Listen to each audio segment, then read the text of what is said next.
Congratulations on your purchase of your Casio LK-S450 key lighting arranger piano keyboard.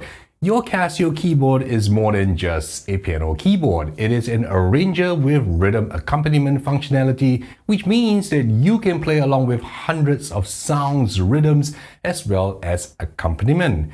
In this video, I will teach you the essential basic operations that you must know in order to play your Casio LK-S450 as an arranger keyboard, such as setting up tones, configuring rhythms, adjusting the volume mix, and saving your user registration settings. If you are a beginner to keyboard playing and want to learn how to play songs with chords and rhythm like this,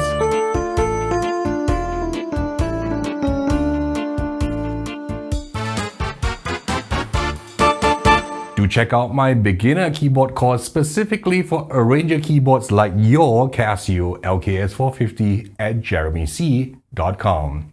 Link in the description. This is the screen you get when you first turn on your LK-S450. This is called the home screen, and wherever you are, you can always get to the home screen by pressing this button that says home. So the first thing you want to learn how to do is how to change your main voice. To change your main voice, you head over to this tone button, press it, and you will see that the home screen actually changes to this. From here, all you need to do is just turn the dial to select the instrument that you want. Alternatively, what you can do is change the category. So the first category is the acoustic pianos, and then we go to the electric pianos, the organs, the guitars, the bass, strings, etc. So this is another quicker way. If you know which category your instrument belongs to, you can just quickly go to the category, and from there you can just turn the dial to select the instrument or use the plus and minus button. The next thing you want to learn is how to choose a dual voice so that you can layer two voices for a richer tone. And you can do that by making sure that you hit your tone button over here again, and you will get these options here, and the options that you want to be concerned about is this one that says layer. So this is the one that will activate your dual layer, and when you press that, a little icon here would says LY, which means that you are right now having dual layers. If dual layer is turned off, you can hear that when I play a tone, there's only the stage piano voice. However, when I turn on the layer, you would be able to hear two voices, which is your original stage piano and this mellow strings here. You can see that this is the upper layer too. So when I play, you can hear strings as well as your stage piano, and now you have two layers. The next feature you want to learn how to do is to select an appropriate rhythm, and to do that, you head over to this side and press the rhythm button.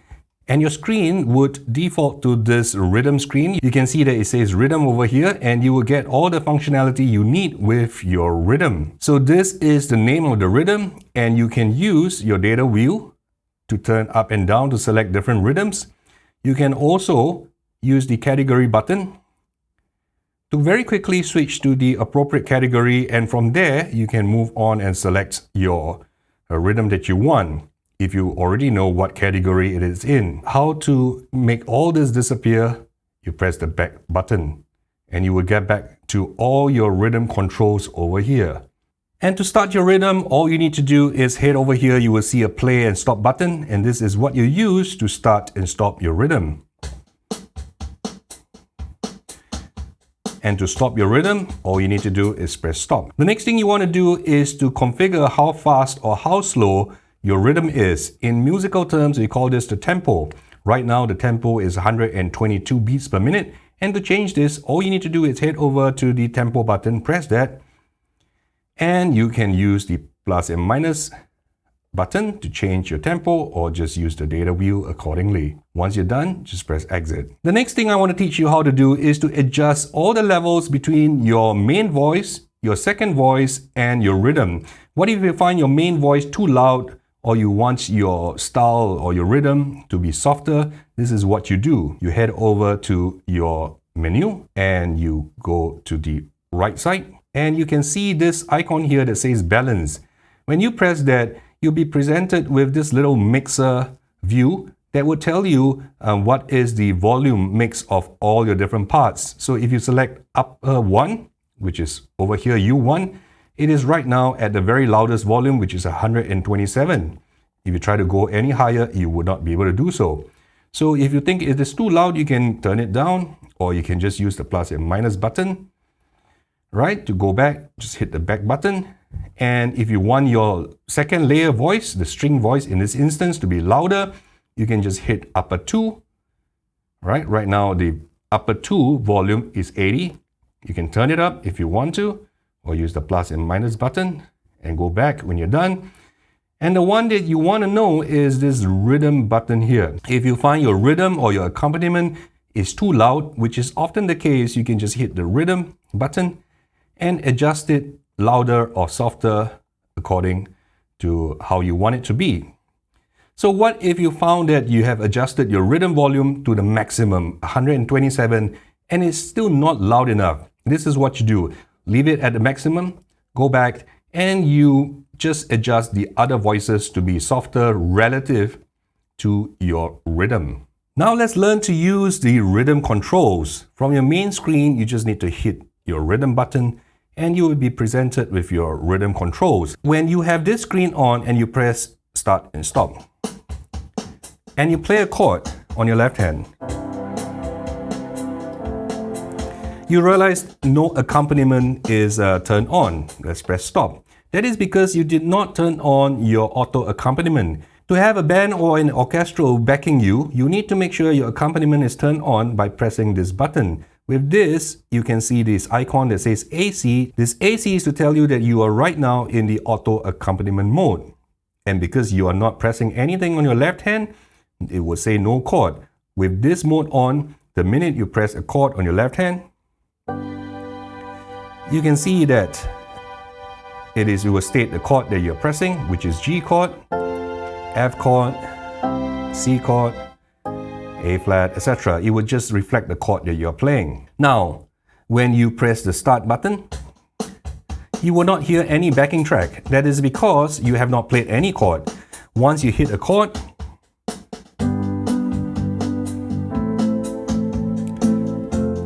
you will get your accompaniment. And to stop, you just press the stop button over here. However, this is not a very professional way of starting and stopping your rhythm. The best way to do it is to use your sync start. With sync start on, you can see that this sync start is blinking. This means that the rhythm will not start until you press a chord on your left hand. And this is significantly more professional. So the minute I press a chord, the rhythm starts.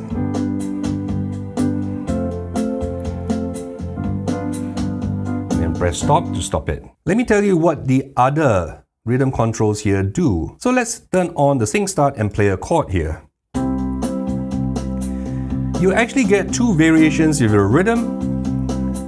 So right now it is playing variation 1 as indicated here. If you press it once, it will jump to variation 2. So variation 2, as you can hear, is busier compared to variation 1. Variation 1 is less busy.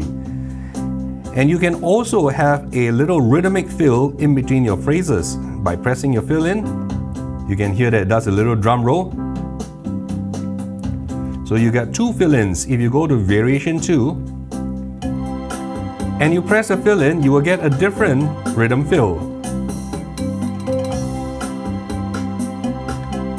On top of that, you can also end your song with an ending by pressing this. And how you tell this, in doing the ending mode, you can see the E icon here. You can also start your song with an intro. And the correct way to do it very professionally is to have your sync start on. With the sync start on, the keyboard is waiting for you to play a chord. And while this is happening, you press the intro. You can tell that the intro on because the eye icon is there and it's telling you that once it's done with the intro, it will proceed to variation 2 of your rhythm. So now the minute you hit your chord, you will hear an intro. When the intro ends, the I disappears and you will get your variation 2 rhythm. Let's press an ending.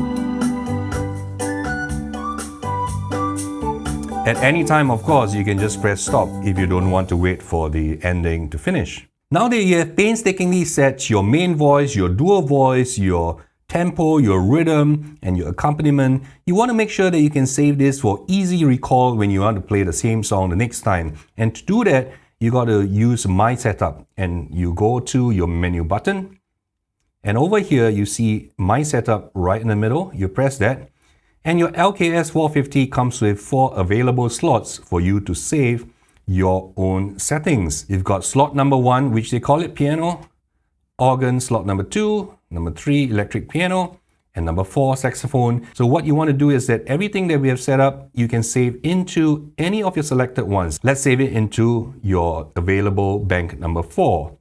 What you do is you go back, make sure this is available here, and you press save. And it asks you if you want to save, just say yes. And once you're done, say OK. So the next time, even if you have changed your voice to something else, let's say we changed the dual voice to a brass, and you want to recall your previous setting, all you need to do is head over to your menu, go to My Setup. Earlier we saved it into saxophone, so make sure saxophone is selected here. Go back, press load. It will ask you if you want to load your tones and your rhythm. Say yes. Click OK. Now you can see that it goes back to what we earlier configured. And also your rhythm would be what you have selected as well. I hope you found this quick tutorial useful. Don't forget to check out jeremyc.com for more information about my beginner arranger keyboard course. Till the next time, see you.